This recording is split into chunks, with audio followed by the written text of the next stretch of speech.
Bienvenue sur Top Invest, la chaîne des top d'investissement. Ici, on parle essentiellement d'entreprises de qualité. Avons-nous une opportunité d'investissement sur Maury Construct? C'est la question à laquelle on va essayer de répondre en se basant sur les états financiers de la compagnie. Donc, ceci représente uniquement mon point de vue et non un conseil d'investissement.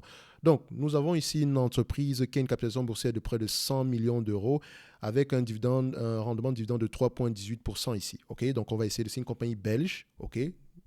On va essayer de terminer ici en se basant sur le revenu, la croissance du revenu, le PER moyen, la dette nette, ainsi que la qualité, ainsi que vérifier si le dividende est qualitatif. Donc, on va se baser sur ces éléments-là pour essayer de déterminer la valorisation de cette compagnie-ci. Okay? Donc, on y va. La première chose qu'on va regarder ici déjà, c'est la description de la compagnie. Donc, qu'est-ce qu'elle fait exactement? Donc, je vais juste traduire ça en français. Maury Construct construit et rénove des bâtiments résidentiels et non résidentiels pour les marchés privés et publics en Belgique. OK. Donc, c'est essentiellement un prestataire de services, donc construction et ingénierie. Donc, maintenant, je veux savoir, si je lis les rapports financiers, comment est-ce que les contrats sont attribués? Est-ce qu'on a des contrats en cours présentement? Est-ce qu'on a un lot de contrats signés déjà qui va être liquidé dans les années à venir? D'accord? C'est ce qui m'intéresse. Alors, sur cette compagnie-ci également, je sais que les PER ne seront pas très élevés et nous sommes également dans un secteur cyclique. Donc, je sais que maximum, ça sera aux alentours de 15 à 10, entre 10 et 15 fois les bénéfices que je pourrais payer au maximum. OK? Donc, en règle générale. Donc, alors, quand je parle des revenus ici, la première chose que je vais regarder, ce sont les revenus. Vu que c'est une compagnie qui est cyclique, les revenus actuels ne sont peut-être pas durables. Ça ne veut pas dire qu'elle ne va plus jamais les atteindre. D'accord? Ça veut juste dire qu'en prenant en considération des revenus de 134, 135 millions d'euros ici aujourd'hui, il faudrait également que je prenne en considération... Mon problème, c'est de savoir est-ce que ces 134 à 135 millions d'euros ici sont durables dans le temps? C'est-à-dire est-ce que je pourrais ramener au moins la même chose année après année? D'accord? Il y a de fortes chances que ce soit non.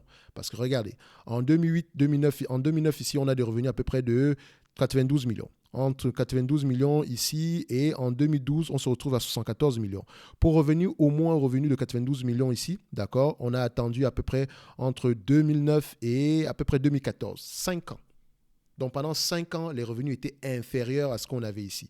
Donc, pour quelqu'un qui a évalué l'entreprise en prenant en considération 92 millions comme durable dans le temps, il s'est trompé pendant 5 ans. D'accord?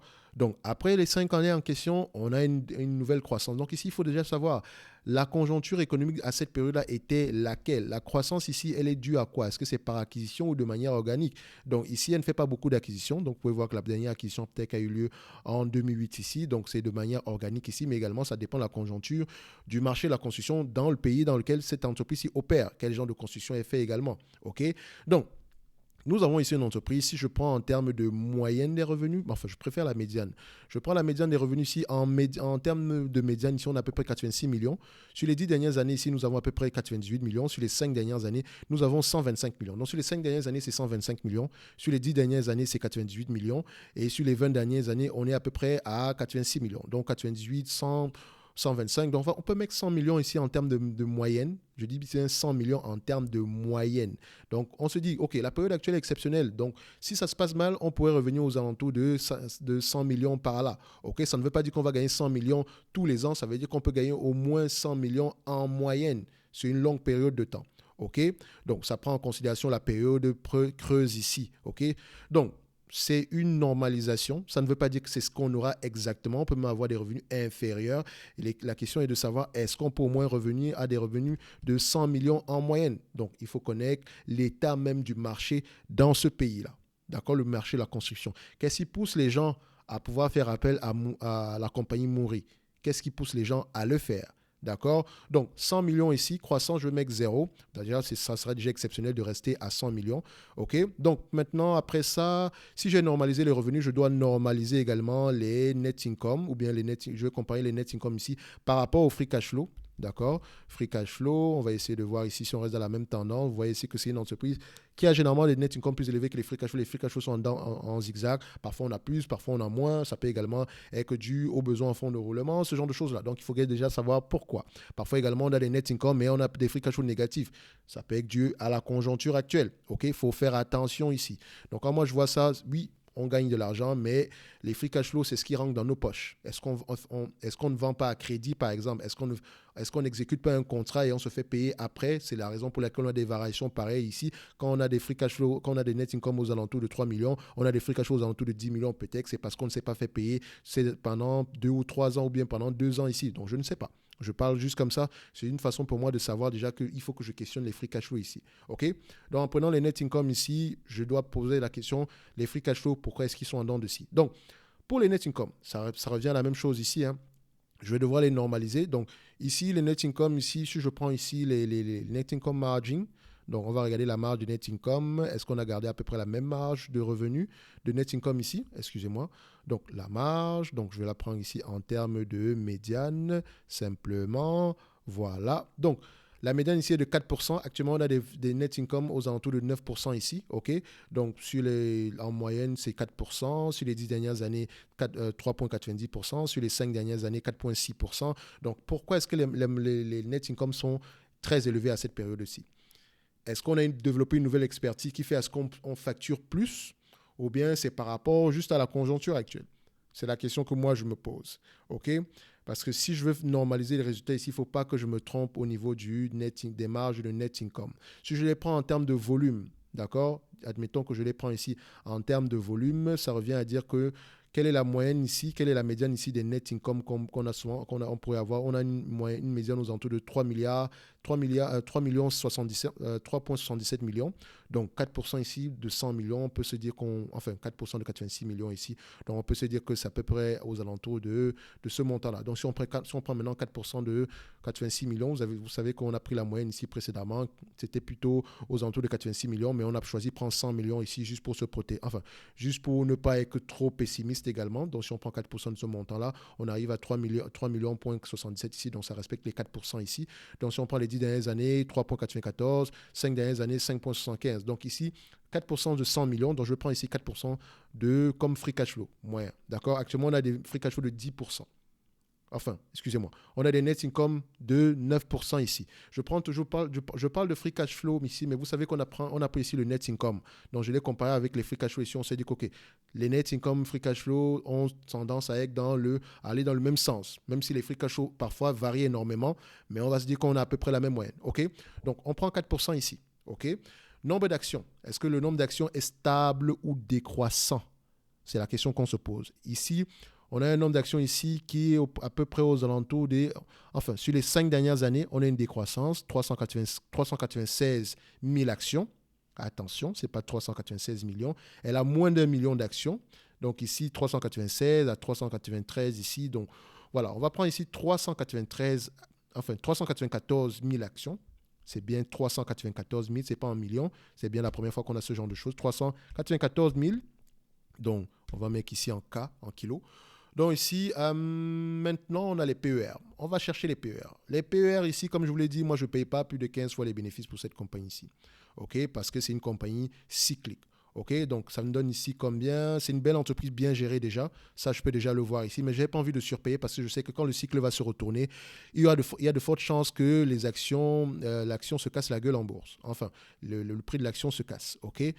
C'est généralement de manière temporaire, c'est dû à la conjoncture, parce qu'il faut également savoir qu'est-ce qui pousse les gens à faire appel, comme je l'ai dit précédemment, qu'est-ce qui pousse les gens à faire appel à Mouret Construction? Quelle est la condition macroéconomique idéale pour pouvoir faire à ce que les activités de Mouret Construction puissent continuer à être aussi croissantes? D'accord? C'est la question que moi je me pose. Donc, 20 fois, sur les 20 dernières années, on a un PER de 12 fois les bénéfices. Sur les 10 dernières années, PER de 13 fois les bénéfices. Sur les 5 dernières années, PER de 10 fois les bénéfices. Donc, je prends 13 fois les bénéfices même. OK? Mon maximum, c'était 15 fois les bénéfices. Donc, je vais prendre 13 fois les bénéfices. Je n'essaye pas de faire plus que ça. Au niveau de la dette nette ici, j'aimerais voir une entreprise dans ce secteur d'activité qui n'a pas de dette. Surtout pas. Parce que quand le cycle se retourne, c'est assez dangereux et on ne sait pas combien de temps ça va durer. Et quand le cycle se retourne, il faut avoir la capacité de faire des économies. Donc, également la capacité de ne pas perdre d'argent. Qu'est-ce qu'on a ici? On a à peu près 63 millions. Mon Dieu. Donc, on a plus de cash que de dettes. Donc, nous avons une entreprise ici qui a plus de cash que de dettes. En tout cas, au 31 du mois de décembre 2021, attention, on avait 63 millions ici de cash en supplément. Donc, 63 millions ici, c'est près de 60% de la capitalisation boursière actuelle. Ça, c'est intéressant, ça. Alors, on a tous les éléments nécessaires ici pour faire l'évaluation de nos compagnies. OK? Première chose, 100 millions ici, c'est le revenu moyen, pas actuel. Multiplié par 4% ici. 4%, c'est la marge bénéficiaire moyenne, pas actuelle. D'accord? Multiplié ici par 13 fois les bénéfices. D'accord? Plus le cash net, qui est de 63 millions, cash net au 31 du mois de décembre. Attention, je n'ai pas d'autres informations ici. Peut-être que c'est actualisé, mais si vous avez ces informations-là, faites juste la différence. OK? Peut-être que c'est plus, peut-être que c'est moins. On a 115 millions ici d'euros au total.